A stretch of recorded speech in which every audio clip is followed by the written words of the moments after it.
conoscendo al Dio vivente. Vi invito a cercare prima dei Corinzi capitolo 15, versetto 34. E oggi l'Apostolo Paolo ci parlerà riguardo all'ignoranza del pericolo del peccato, che quello stava accadendo nella chiesa dei Corinzi. E parla così l'Apostolo Paolo. Li avete tutti? Prima dei Corinzi 15:34.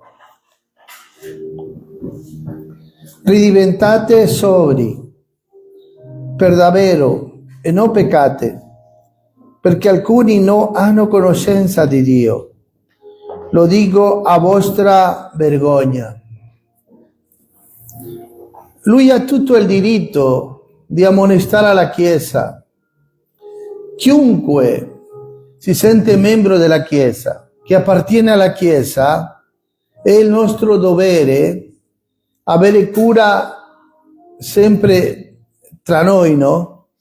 Non è che tu hai bisogno di darle un permesso, mi puoi correggere. No, è il mio dovere. E l'Apostolo Paolo sentiva questo dovere nel suo cuore al vedere la Chiesa come si trovava.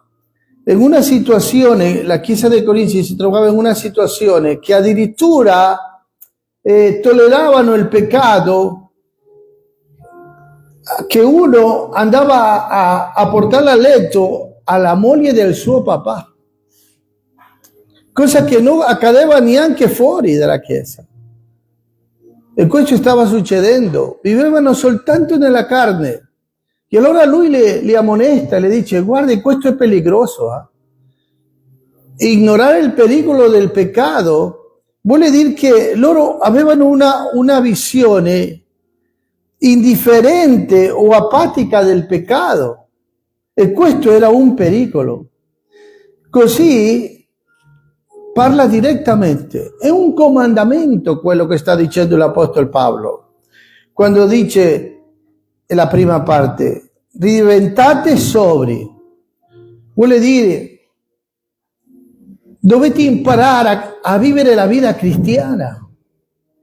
Perché oggi come oggi chiunque si fa chiamare cristiano, ma niente che vedere a vivere la vita cristiana come Dio comanda.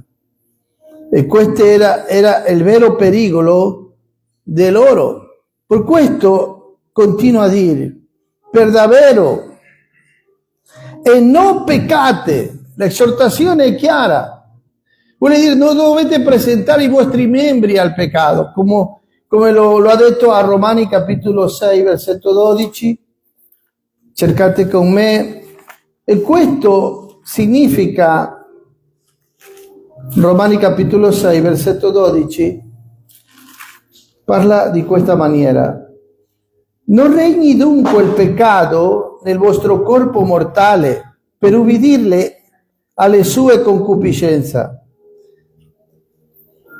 Un cristiano deve imparare a vivere odiando il peccato, non presentando le membra del vostro corpo al peccato. Direttamente parla, non regni dunque il peccato nel vostro corpo mortale, perché questo corpo è destinato a morire. Ma è una follia, è una sciocchezza, cari miei, lasciarsi governare della concupiscenza e darle soltanto piacere al corpo, a questo corpo che perirà, cari miei, prima o poi morirà. E l'Apostolo Paolo dice, non regni dunque il peccato nel vostro corpo, non prestate le vostre membra al peccato come strumento di iniquità, ma presentate voi stessi a Dio come morti, fatti viventi, e le vostre membra come strumenti di giustizia a Dio. E dopo parla riguardo al potere del peccato che regna nell'essere umano. Così l'Apostolo Paolo è diretto con la Chiesa, dice voi dovete svegliarvi. Quando arriva a Efesini capitolo 4, al versetto 22 dice: avete imparato per quanto concerne la vostra condotta di prima a spogliarvi del vecchio uomo che si corrompe seguendo le passioni ingannatrici. Il nostro dovere, il nostro compito è abbandonare il peccato nella nostra vita. Sempre riguarda questo il problema dell'essere umano. Quello che rovina l'essere umano è il peccato. Quello che separa della comunione con Dio all'essere umano è il peccato. E non possiamo noi dire: io ho comunione con Dio, però continuo a vivere nel peccato. Ma usa una parola: regni, non regni il peccato in vostro corpo mortale.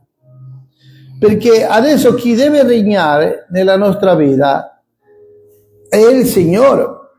E soltanto Lui ci dà la capacità, la saggezza per vivere provando vittoria sul peccato.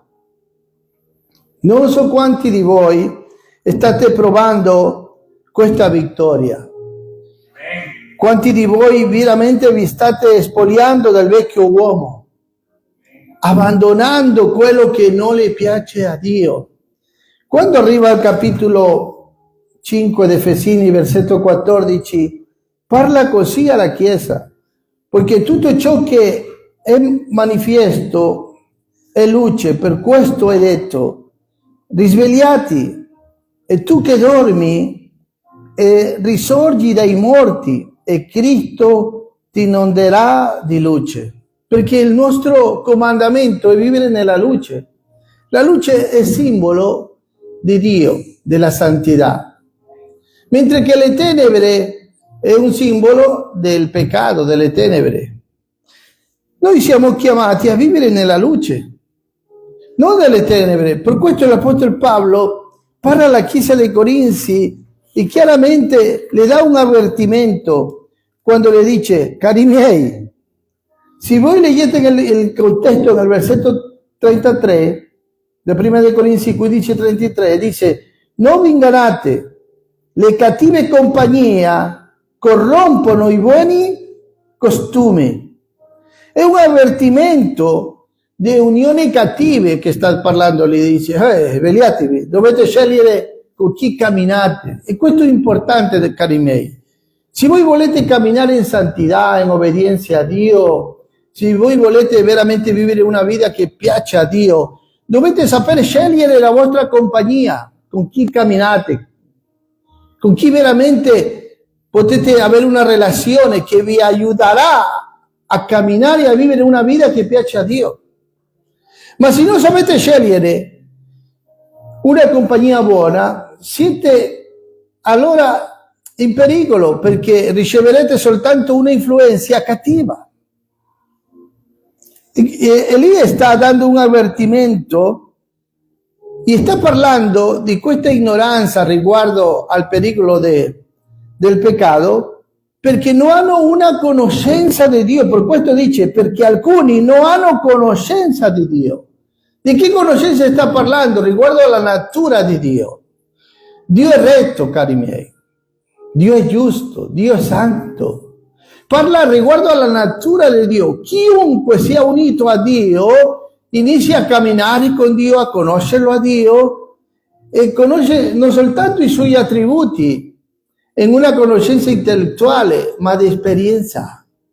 È consapevole che vive nella presenza di Dio tutte le 24 ore del giorno.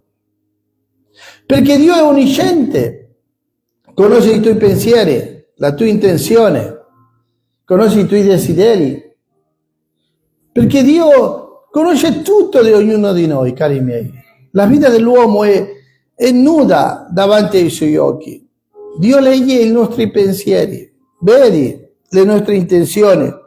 Così, quello che le sta dicendo l'Apostolo Paolo è che loro stavano vivendo intorpiditi dal peccato. Vivevano così, intorpiditi, come una persona che proprio che non riesce a capire una realtà, qualcosa che noi non possiamo negare o fuggire alla realtà del peccato. Perché questa realtà del peccato tu la trova uscendo, la trova nell'uomo, dentro di te. Ma sta dicendo, ma non dovete vivere così, schiavi soltanto a questa realtà del peccato. C'è un'altra realtà per chiunque veramente sta camminando e conoscendo a Dio, e che inizia a vivere nel temore di Dio e a provare vittoria sul peccato. E non può vivere così. Così l'Apostolo Paolo parla al riguardo, lo dico a vostra vergogna. Sta parlando alla Chiesa, non sta parlando fuori, sta parlando a quelli che vengono, frequentano, sentono la parola di Dio. Le sta dicendo, questo lo dico perché voi state camminando in un modo spiacevole e non come Dio comanda. Così l'Apostolo Paolo sta dicendo, siete in pericoli, perché state vivendo di una maniera che non piace a Dio. Qual è la tua relazione con il peccato? Con questo voglio finire. Abbiamo questa due. O la nostra relazione quando è bene con Dio, sta bene con Dio, allora stiamo con la relazione al peccato, stiamo, sai, vincendo, provando vittoria sul peccato. E la misura che tu prova vittoria sul peccato tuo proprio, sui tuoi desideri, sui tuoi istinti cattivi, tu prova vittoria sull'orgoglio, sulla tua propria volontà, in quella stessa misura tu stai conoscendo a Dio. È la stessa misura che tu prova vittoria. E tu stai camminando e ricevendo sempre di più del Signore, della sua santità, della sua rettitudine, inizi a camminare per piacere a Dio. Stai vivendo nella vera fede, perché camminare nella fede ti insegna a vivere una vita che piace a Dio.